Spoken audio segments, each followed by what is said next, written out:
24 ore su 24. Le notizie corrono più veloci sul web. News del mercato finanziario? Digita www.industriaefinanza.com, il primo quotidiano economico del Nord Italia. Notizie sul Veneto? www.lacronacadelveneto.com, e per Verona c'è www.lacronacadiverona.com. Guarda le ultime news sulle web TV di TG Italia, TV Veneto e tvverona.com. Collegati con il mondo. Connettiti con Industria e Finanza, la cronaca del Veneto e la cronacadiverona.com. Sul web l'informazione è in tempo reale.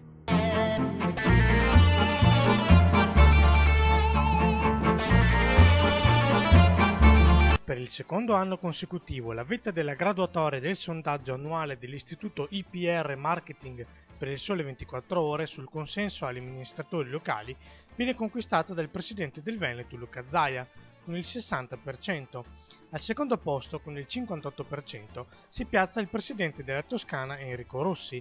Entrambi però perdono consensi rispetto al giorno dell'elezione. Segue al terzo posto, al 57%, il presidente della Sicilia Raffaele Lombardo, in recupero rispetto agli anni precedenti, anche se ancora distante nel confronto con consenso ottenuto nel giorno delle elezioni. Al quarto posto, il presidente del Friuli Venezia Giulia Renzo Tondo. Calo rilevante nel 2011 degli incidenti stradali, meno 10,5%, e soprattutto delle vittime, meno 21,9%, in Veneto secondo dati della Polizia Stradale. Il dato più significativo riguarda gli incidenti. Confermando il trend positivo emerso già nel primo semestre, meno 4,7%, il 2011 si è concluso con un'ulteriore diminuzione dell'incidentalità in ambito regionale. Sono ancora 5.216 gli incidenti registrati nell'anno, contro i 5.829 del 2010. Ancora più rilevante è il dato riferito ai sinistri mortali. Sono 139 le vittime della strada, meno 21,9%, a fronte delle 178 registrate nel 2010. La provincia di Treviso mantiene il primato per il numero più elevato di incidenti mortali, 48 su 132 complessivi, e di persone decedute 51 sulle 139.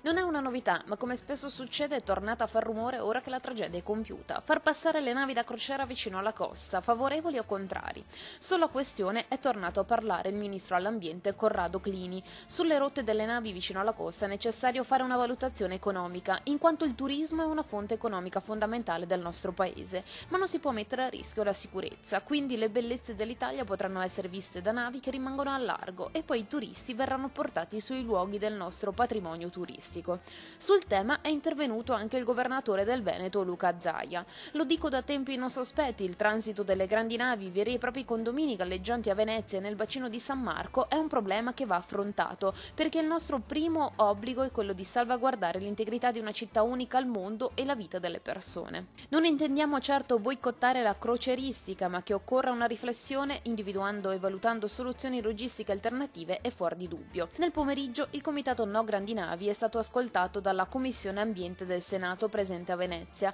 audizione inizialmente non concessa, ma poi il crescente ruolo del comitato in città e la mediazione del senatore veneziano Felice Casson hanno convinto la Commissione a concedere l'incontro. 80 esercizi controllati, 25 verbali di sopralluogo, un conto salato di oltre 1.000 euro, e questo è il bilancio dell'apertura selvaggia degli esercizi commerciali a Padova. Regione Veneto e associazioni di categoria avevano fissato un determinato numero di aperture domenicali, ma molti commercianti hanno fatto spallucce seguendo l'indicazione sulle liberalizzazioni degli orari voluta dal Premier Monti con il decreto Salva Italia dello scorso 16 dicembre. Cosa dice la norma regionale? Che si può aprire dalle 7 alle 22 ogni giorno, esclusa la domenica, fuorché le 16 domeniche concordate in un tavolo in cui sono presenti associazioni di categoria, sindacati e consumatori. Noi questo tavolo l'abbiamo concordato, le 16 domeniche le abbiamo accordate anche con una logica che vada incontro ai consumatori, quello ad esempio di indicare tutte le seconde domeniche del mese in modo che ci sia un richiamo, e abbiamo anche chiesto a tutti piccola, grande e media distribuzione di unirsi in un marketing del territorio attorno a queste decisioni. Abbiamo visto già domenica che alcuni ritengono probabilmente queste decisioni non valide e hanno aperto, ma noi, avendo scelto di applicare la legge regionale così come stanno facendo quasi tutti i comuni del Veneto, abbiamo anche applicato le sanzioni che la legge prevede. I carabinieri della Compagnia di Verona, a conclusione di un'attività di indagine scaturita da un arresto effettuato nel maggio dell'anno scorso, hanno dato esecuzione a un'ordinanza di custodia cautelare in carcere ai danni di un tunisino di 26 anni. I militari dell'Arma hanno acquisito elementi di colpevolezza a carico del giovane, ritenuto responsabile di aver spacciato per circa 3 mesi quotidianamente dosi di eroina a 5 giovani veronesi. Ricostruite le fasi dello spaccio, i carabinieri hanno depositato alla locale procura della Repubblica una richiesta di ordinanza di custodia cautelare in carcere a carico del tunisino, che è stata emessa dal GIP del Tribunale di Verona. Il 36enne è stato portato nel carcere veronese di Montorio. Caos Intesa e Monte dei Paschi, Fidi, prendi le schifezze. Sequestrati 220 milioni di euro e messi sotto inchiesta 60 funzionari che inducevano le aziende a sottoscrivere prodotti finanziari a rischio. Tutti i particolari su Industria e Finanza.